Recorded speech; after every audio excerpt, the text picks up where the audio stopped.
My wife divorced me and went on vacation with her affair partner, thinking she'd access my family's trust fund. Instead, she faced a lawsuit. Her face was priceless. Hi. I'm Aaron, 30 male. So, I'm just going to try putting it all down here. For all my life, I've known that my friends were friends with me because, according to them, I'm the trust fund baby. They always tried getting close to me because they thought I'd be throwing lavish parties all around the world and sponsoring booze at parties, and they always left me when I turned out to be nothing like that. It's true, my parents have a huge trust fund for me, but I know how hard they worked for it, and I know that the wealth wasn't built in a day, and one mistake could absolutely ruin my father's company. So, I work hard every freaking day. I work hard to expand what my father started, but recently, I was very close to making that one mistake. Ashley, the love of my life, my wife, Ashley, 28 female. Throughout college, I didn't date anybody. I'm not the type who dates or hooks up with women casually. I always wanted to date to marry, but when the news about my parents' wealth spread, I attracted all the wrong kinds of company. You see, when you have money, you become popular, and people want to live off you. I did lend money to some of my friends and sponsored the occasional booze, but nothing extravagant, nothing that people expect from a trust fund baby.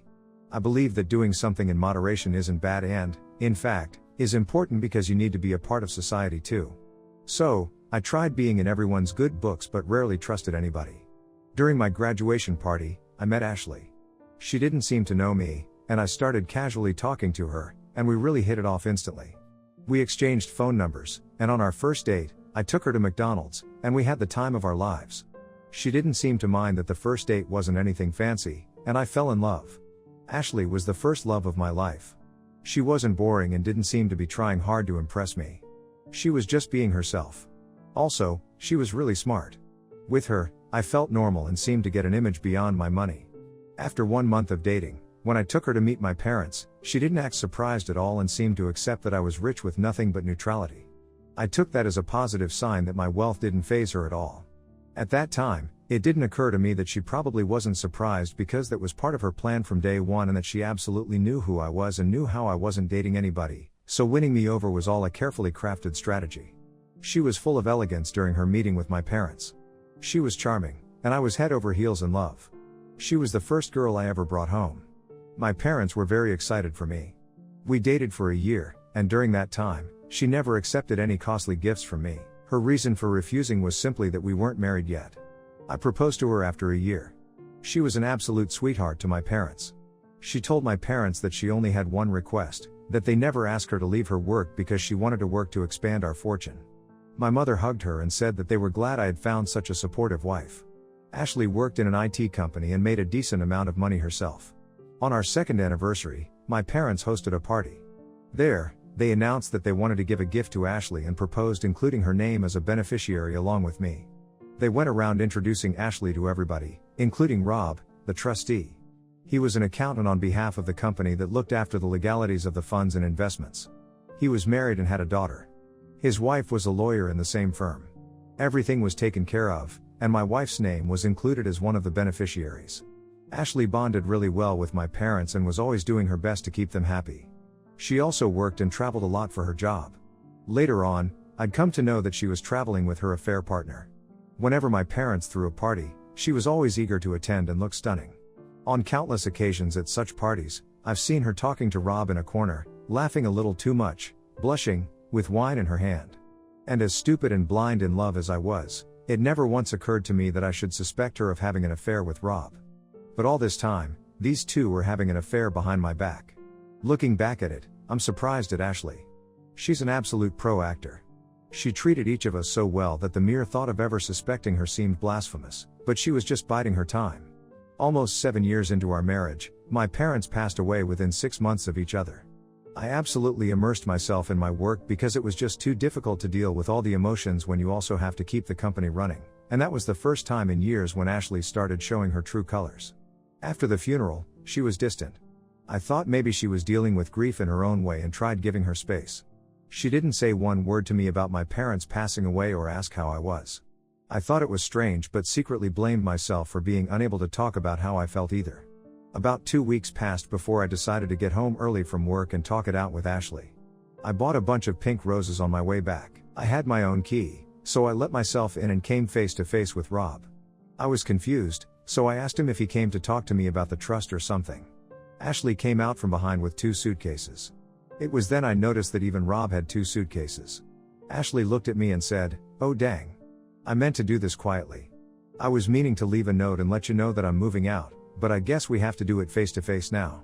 "Yeah, so? I'm leaving you." "Yep, you heard that right, and yeah, I'm moving in with Rob after we return from our vacation in Italy. Your parents made sure that I'll get enough money to afford it. Also, we're divorcing. Rob is also going to file for divorce. Now. Don't look like a forlorn puppy. Are those flowers for me? I'll take them. Thanks. Ciao." They were out of the door even before I could ask her to wait. I heard the engine revving up, and then silence, and just like that, my wife of 7 years left me. Have you ever heard the expression about the world crashing down in front of you? Well, that best describes what I felt. For 2 days, I didn't leave the house. I didn't open the blinds. I was surviving on refrigerated food and then cup noodles. I never turned the TV off because I was scared of the silence. I didn't even feel like bathing. On the 3rd day, someone rang the doorbell. I thought that if I didn't open the door, they'd probably go away eventually, but that didn't happen. The bell kept on ringing, and whoever it was pressing the bell harder and longer with each go. 10 minutes went by, and still, the ringing didn't stop. Now, there was someone banging at the door. I heard a woman's voice say, "I know you're in there. Open up. Right now. I'm not leaving till I talk to you." For a minute, I thought it was Ashley, but then I remembered that she was vacationing in Italy with Rob. This thought brought a fresh wave of sadness over me, but the knocking and banging weren't stopping, so I dragged myself out of bed and started unlocking the door. I opened the door to find a red-haired woman in a 2-piece suit. She looked like she would bite my head off. She said, "Your wife ran away with my husband. Sitting here and being a wuss won't help anybody. So, get up, go take a bath, and get yourself in the living room in 15 minutes. We have to talk about a lot of things." When I didn't respond, she let herself in and looked me straight in the eye and said, "What? You stink." Before heading to the bathroom, I said, "Okay, Mom," and she screamed back, "I heard that." Despite myself, I laughed. I started feeling a little human after my bath, and when I returned to the living room, it was spotless, and so was the kitchen. Sandra, Rob's wife, introduced herself. She told me that she had been trying to reach me at my office for the last 2 days but couldn't get through, so she finally decided to show up at my doorstep. She meant business. I couldn't believe what she was telling me. Sandra said that like me, she didn't suspect that Rob was cheating on her, and she only found out when he left the house 2 days back and said that he would send his assistant to collect the rest of his things. Like me, her world was shattered too, but she didn't wallow in self-pity. She started digging up dirt. The first thing she did was go through Rob's laptop. He stored his work stuff there, but he had his Facebook logged in. She wasted no time going through his chats and finding out with whom he was having an affair, and once she was sure, she swooped like a hawk.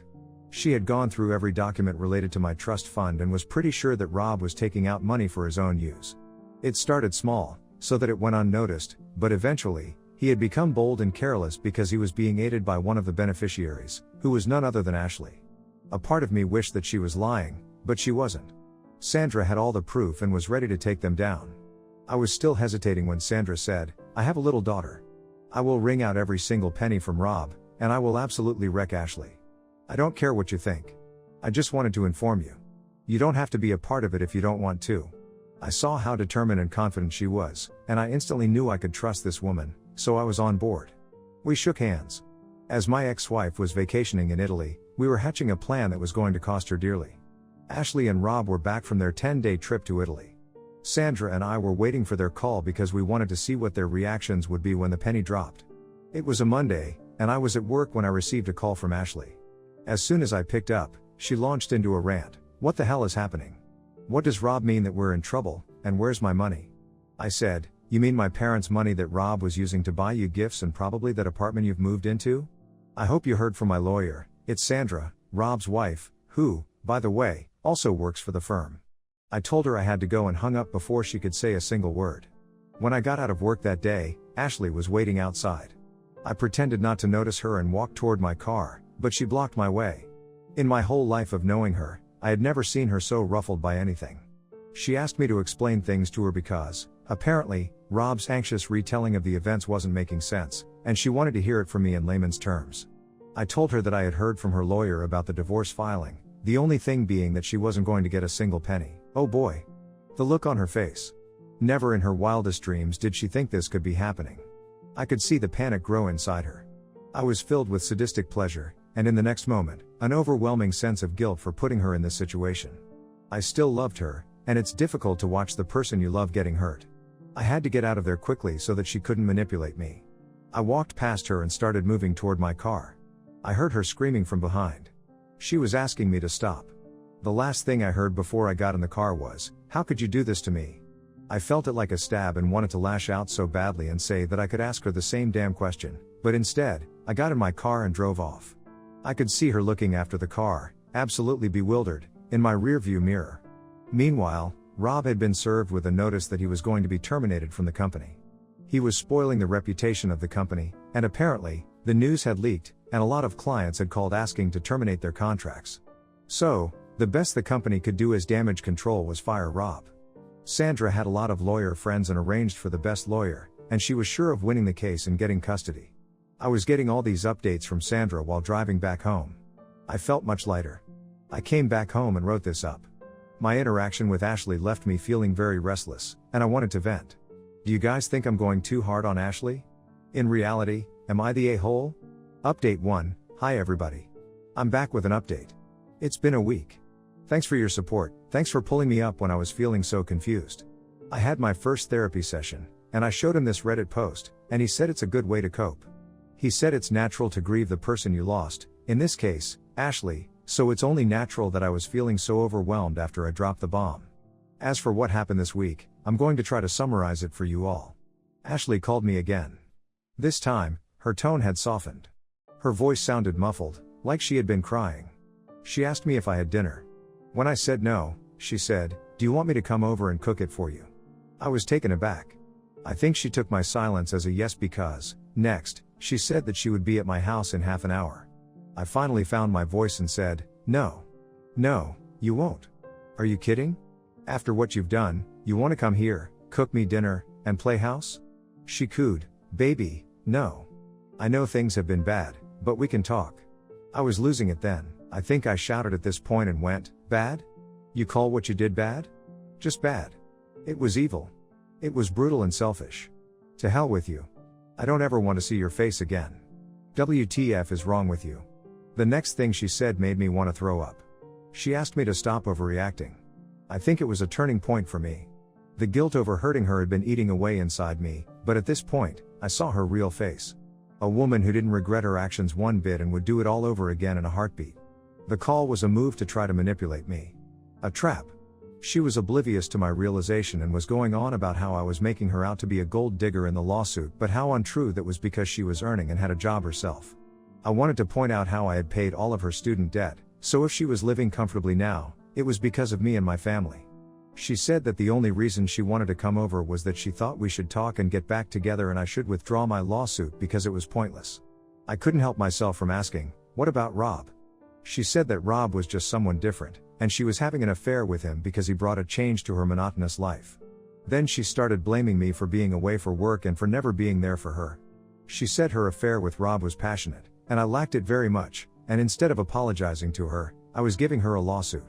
At this point, I was convinced that she was trying to give me an ear bleed. I told her that if she had been having so many problems, she could have talked to me about it, or we could have gone to marriage counseling. Cheating was never the solution. She diverted the topic and started insisting on coming over. I cut the call and called Sandra. I told her what happened. Sandra asked me to ring her back and ask her to come over. She said she was going to come over too. She asked me to play along and see what her real motive was. So, I cut my call with Sandra and called up Ashley. She sounded so smug when she picked up. She said that she knew I would come around and that she'd be there in half an hour.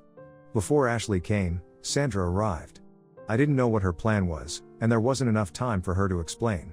She went inside and asked me to make Ashley sit in the dining room. Sandra said that she would make a special appearance in this drama. Ashley turned up about 40 minutes later, and it was obvious that she had made an effort to look good. She did look good.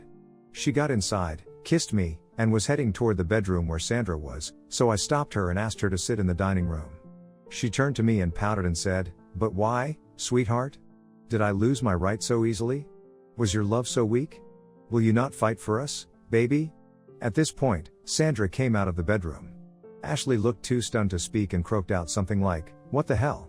Sandra smiled at Ashley and said, "Ah. Finally, we meet. The woman who is dating my useless husband, Rob the cheater. Oh, and yes, you did lose your right to the bedroom." Ashley swung around at me. "How could you replace me so easily? You're sleeping with Rob's wife after taking away all my happiness. We had so many debts, and now we won't even get the damn trust fund money, and God knows who leaked the news, but now Rob is jobless. I might get fired too. You're just so selfish." Sandra piped in and said, "What do you mean we have debts? Is it like a joint loan thing? Were you helping Rob misplace and withdraw the funds, or what?" Ashley swung at her then. "Hell yeah, I was.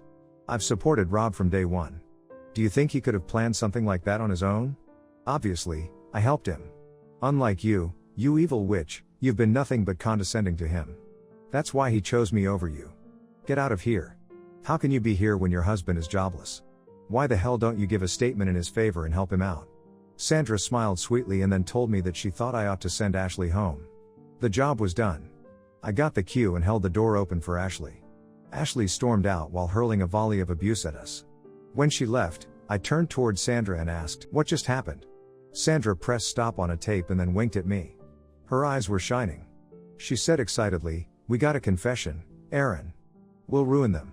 I told you, I'm not letting both of them escape. That, my friends, is Sandra for you. She's clever and ruthless. If I were Ashley and Rob, I'd be terrified of her. She's just too good at what she does." Before heading out, Sandra confessed that, obviously, it was her who had leaked the news about Rob.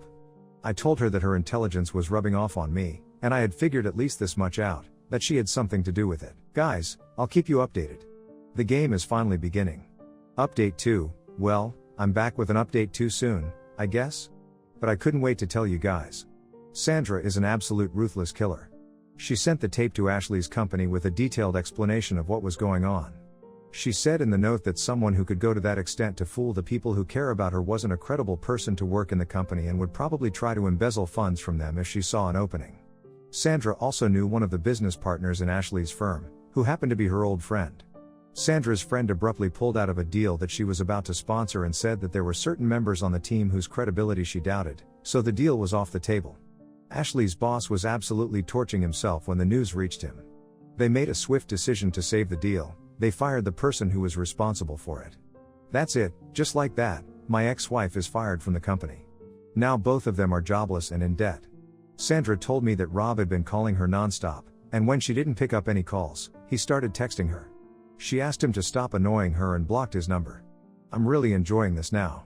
I've also been having my sessions, and my therapist tells me that Ashley should be a case study of narcissism.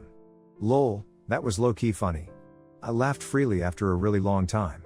Anyway, I'll keep you guys updated. Oh, did I tell you guys that Rob was taken into custody, and apparently, Ashley had to break into her savings account to pay for his bail? Lol. Serves them right. Bye for now. Update 3, this morning, Sandra called me up. She was furious. Apparently, early in the morning, Rob had constantly rung her doorbell. He was drunk and kept on abusing her. Her security camera recorded the whole thing. When Sandra asked him to go away, he tried breaking in. He only went away when Sandra threatened to call the police. The worst thing about this whole incident was that, due to all the noise and everything, Sandra and Rob's daughter, Emily, woke up. She saw what was happening and is now traumatized.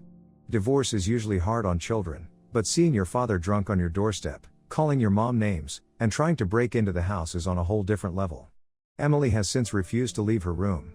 Sandra asked me if I could go over as she had to go to the police station and file a restraining order. She couldn't find a babysitter at such short notice. I told her I would and phoned in at work, asking them to call me if they needed anything. As soon as I reached, Sandra was out the door. She told me that if Emily came out, I should give her some food because she hadn't even had breakfast. As soon as Sandra left, I knocked on Emily's room. When nobody responded, I got a pin and broke the lock. I don't know why, but I was feeling paranoid in that silence. I was thinking of the worst case scenarios. I just couldn't sit still while the child was suffering. When I burst into her room, there was nobody there, and I was hyperventilating, but then a small movement caught my eye. Emily was hiding under the bed. A little girl of 3 or 4 years, who looked just like her mom except for her hair, was looking at me with eyes full of terror. She was stuttering in fear and somehow managed to ask me if I was her dad's friend and if Rob had sent me. I knelt down and introduced myself. I told her that instead of her dad, I was actually her mom's friend. She seemed to relax a bit at that. Then she started anxiously looking out the window and asked if her dad was gone. I said he was because her mom was like a tigress who would protect her cub with everything. She started crying then as she told me how she was afraid that Rob would break in and hurt her mom. I told her that I would never let that happen. My heart was breaking for this innocent child who had not only lost a dad but also seen what a horrible man her father was. I talked her into coming out and playing her favorite Disney movie. I heated up some lasagna and fed her. Sandra tells me that when she came back, she found Emily lying on my chest and sleeping peacefully and I, drooling into her favorite pillow. That night, when I was about to leave, Emily clung to my legs and wouldn't let me go. She kept crying, and then in the end, she said she was scared that Rob would turn up again and there would be no one to protect her mom.